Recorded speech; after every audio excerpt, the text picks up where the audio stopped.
नमस्कार, मी अशोक गुळवी. आजच्या तारखेला आपण विचार करतो खूप नवनवीन गायक आले आहेत, चांगले गातात, सर्व काही व्यवस्थित. मी 85पासून मी या क्षेत्रामध्ये आहे.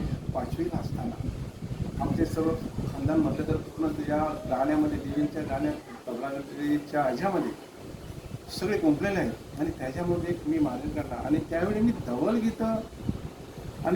धवल गीतं गायक सिंगर वगैरे ॲक्टरपासून सगळं काही पिक्चरमध्ये पण मी काम केलं आहे.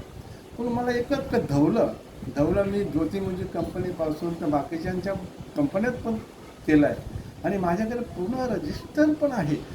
परंतु मी सर्व कलाकारांना सांगू इच्छितो, पारंपरिक म्हटलं तर 2 गाव पलटी झाली की भाषा बदलते, ते लिहायला लागतं. पारंपरिक म्हटलं तर ते म्हणतात की आपण धवलं घेतली तरी चालतील, त्यांची ती घेतली तरी चालतील.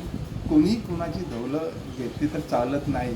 गाव बदलला का देव बदलतो, भाषा बदलते, थोडीफार चेंज होते.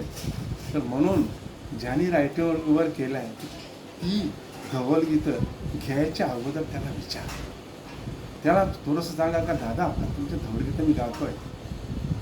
परंतु आत्ताचा प्रकार असे कोणी विचारतच नाही.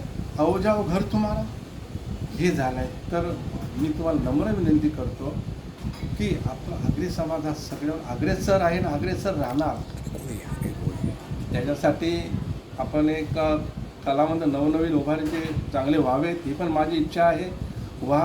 परंतु स्वतःच्या याच्यावरती जोरावरती एक नाव कमवा की एक मी नवीन सॉन्ग तयार केलं, हे नवीन मी हे केलं आहे, तरच तो कलाकार, तरच तो सिंगर, तरच तो. धन्यवाद. आता गोविंददादांनी आपल्याला जो मेसेज दिलेला आहे याच्यामध्ये तुम्ही नवीन कलाकारांनी सर्व आगरी कोळी समाजाचे आपले जेवढे कलाकार आहेत त्यांनी सगळ्यांनी हा मेसेज आत्मसात करा.